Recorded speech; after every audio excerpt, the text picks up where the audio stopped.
भी है। डॉक्टर प्रभास, मैं आपका रुख करूंगा। और जिस तरीके से इन झटकों को लेकर जिक्र भी किया गया, एक अनुमान लगाया गया कि भारत में भी आने वाले समय में 8.8 तीव्रता वाला भूकंप आ सकता है। अगर ऐसे में भारत के उन हिस्सों को लेकर बात की जाए तो सबसे ज्यादा संवेदनशील भारत के कौन से हिस्से हैं डॉक्टर साहब? देखिए, थोड़ा सा ये भी एक जिसको कहते हैं थोड़ी सी भ्रांति है कि हिमालय का क्षेत्र करीब 2400 किलोमीटर लंबा है और जो नॉर्थ ईस्ट है वो हिमालय का पार्ट नहीं है। तो एक पृथक टेक्टोनिक डोमेन हम जिसको कहते हैं वो है जी। अब हिमालय का जो क्षेत्र है वो कॉन्टिनेंटल मास है। इसमें कहीं पर भी वर्ल्ड ओवर 8 मैग्नीट्यूड से या 8 मैग्नीट्यूड 8.2 मैग्नीट्यूड से ज़्यादा के भूकंप नहीं आए। जबकि जो ओशनिक पार्ट होता है जहाँ पर फॉल्ट की फ्री लेंथ होती है वहाँ पर 9 या 9 के आसपास के अर्थक्वेक आ सकते हैं। तो हिमालय क्षेत्र में अभी तक 2 बहुत बड़े अर्थक्वेक आए हैं। 1905 में कांगड़ा अर्थक्वेक, जिसकी पहले जिसको परिमाण कहते हैं या मैग्नीट्यूड, वो थी 8। उसको बाद में कम करके फर्दर स्टडीज़ ने 7.8 कर दिया है। इसी तरह से दूसरा भूकंप था 1934 का नेपाल हिमालय बॉर्डर पे। वहाँ पर उसकी जो मैग्नीट्यूड थी वो 8.5 पहले लिखी गई थी, अब उसको 8.1 कर दिया गया है। तो हिमालय जो कॉन्टिनेंटल क्षेत्र होते हैं वहाँ पर 8 या 8.2 से ज़्यादा मैग्नीट्यूड के अर्थक्वेक नहीं आते हैं। तो आपने जैसा कहा कि 8.8 मैग्नीट्यूड का अर्थक्वेक संभावित है हिमालय क्षेत्र में, ये मेरे ख्याल से एक थोड़ा सा एक्सेजरेशन होगा। लेकिन यहाँ पर कहा सकता है कि अगर 7 मैग्नीट्यूड के ऊपर का अर्थक्वेक आ जाएगा तो उसकी क्षति बहुत बड़े क्षेत्र में और बहुत व्यापक रूप से बहुत ज़्यादा होगी। तो हम लोगों को अभी जो हमारा जो थ्रस्ट है वो ये है कि हमको इन सब इवेंचुअलिटीज़ के लिए तैयार रहना पड़ेगा जी। और तैयार रहने का मतलब ये है कि हमारी जो बिल्डिंग्स हैं वो भूकंप रोधी बने।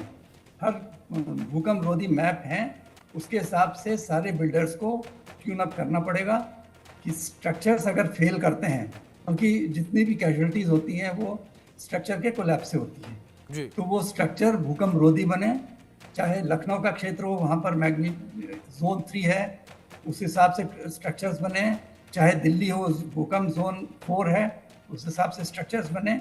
या जैसे कांगड़ा का क्षेत्र है जहाँ पर जो भूकंप मैक्सिमम है, या नॉर्थ ईस्ट है जहाँ पर जोन 5 आता है, उसके हिसाब से स्ट्रक्चर्स बनाए जाएँ जी। तो ये बहुत इम्पॉर्टेंट है। और दूसरा ये है, जैसा कि विभूति जी ने कहा, कि हमको एक इवेंचुअलिटी के लिए प्रिपेयर्डनेस बहुत ज़रूरी है जी।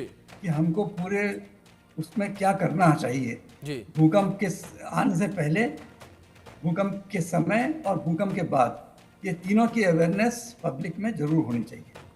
बिल्कुल बिल्कुल सर, अवेयरनेस जो है बहुत ज़्यादा ज़रूरी है। प्रोफेसर साहब, जिस तरीके से भविष्यवाणी को लेकर बात की जाए कि भूकंप की भविष्यवाणी जो की गई है, किस हद तक संभव है भूकंप की भविष्यवाणी को कर पाना? देखिए, टेक्निकली तो भविष्यवाणी कर पाना अभी तक जितनी टेक्नोलॉजी है उसके हिसाब से संभव नहीं है जी। उसका कारण ये है कि भूकंप आने से पहले कोई इस प्रकार की एकदम विस्तृत सूचना हमारे पास नहीं होती।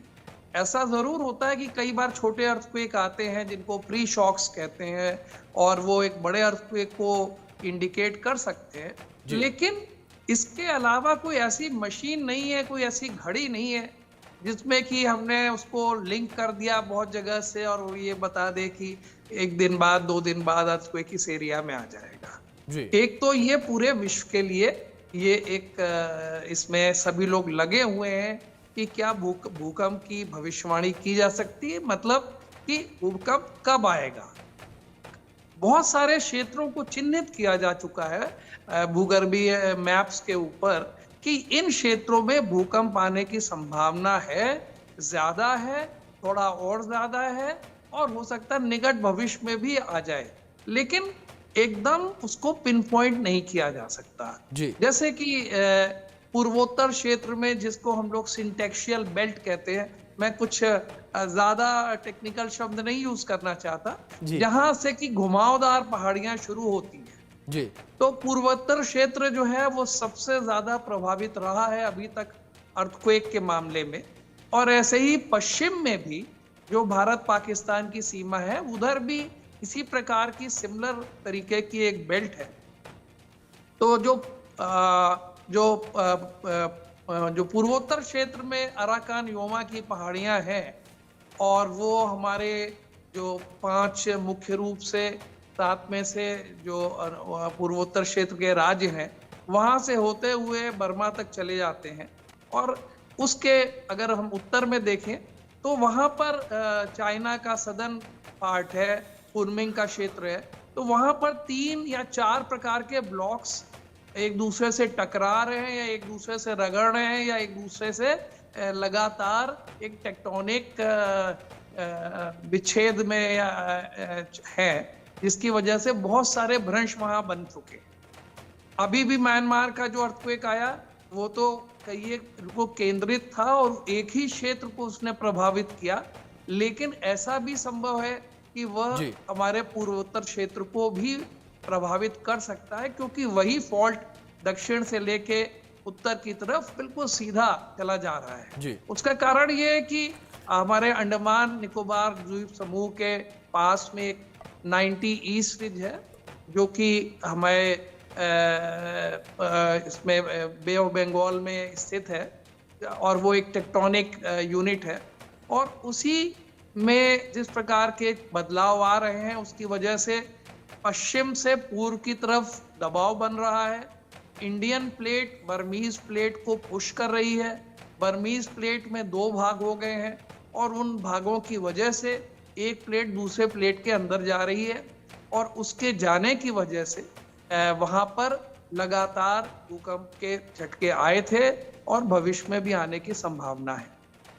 जहां तक उत्तर भारत का सवाल है, एक उत्तर भारत में एक हमारे पास सहूलियत यह है कि बहुत बड़ा गंगा का मैदान है, जिसको पूर्व में गंगा यमुना का मैदान कहा जाता था, या इंडो गैंजेटिक प्लेन कहा जाता था, इंडस से लेके पूरे गंगा में, जो कि एक लगभग 3 से 5 किलोमीटर एक बालुई क्षेत्र है, और भूकंप के झटकों को वो एक बर्दाश्त करने की उसमें क्षमता आ जाती है।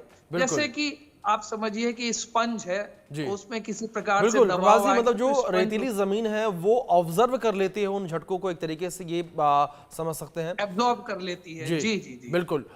लेकिन ऐसा नहीं है, झटके अगर ऐसे क्षेत्र में आ जाए जहां पे कि काफी कॉन्सेंट्रेटेड पॉपुलेशन है, जैसे दिल्ली या उसके आसपास, लखनऊ या उसके आसपास, या बड़े शहरों के आसपास, तो यह तबाही मचा सकती है। बिल्कुल विभूति जी, मतलब यहाँ पर हानि ज्यादा होगी अगर जिस तरीके से आपने जिक्र किया कि किसी रेतीली जमीन के आसपास, किसी रेतीले हिस्से में भूकंप आता है तो वहां पर कम नुकसान होगा, से लोगों की जान जाती। जी बिल्कुल। जहाँ पे ज्यादा बिल्डिंग होगी, और जैसा कि हमारे अग्रज पांडे साहब ने कहा, बिल्डिंग्स जो है, हालांकि अब गवर्नमेंट ऑफ इंडिया का सारी जगह रूल है कि सारी बिल्डिंग्स भूकंप रोधी होनी चाहिए, और उसके लिए उनको तभी सर्टिफिकेट मिलता है कंप्लीशन का, जब उसमें खास करके जो कई मालाओं वाली 10, 20, 25, 30 स्टोरीड बिल्डिंग्स हैं, उनके लिए तो 100%। मतलब बिल्कुल विभूति जी, कई सारे बदलाव की जरूरत भी यहाँ पर है। जो बिल्डिंग की संरचनाएं हैं उनमें भी कई सारे बदलाव की जरूरत, ताकि इस तरीके से बिल्डिंग ना गिरे भूकंप आने पर। पुरानी बिल्डिंग के में बदलाव करना थोड़ा मुश्किल होता है,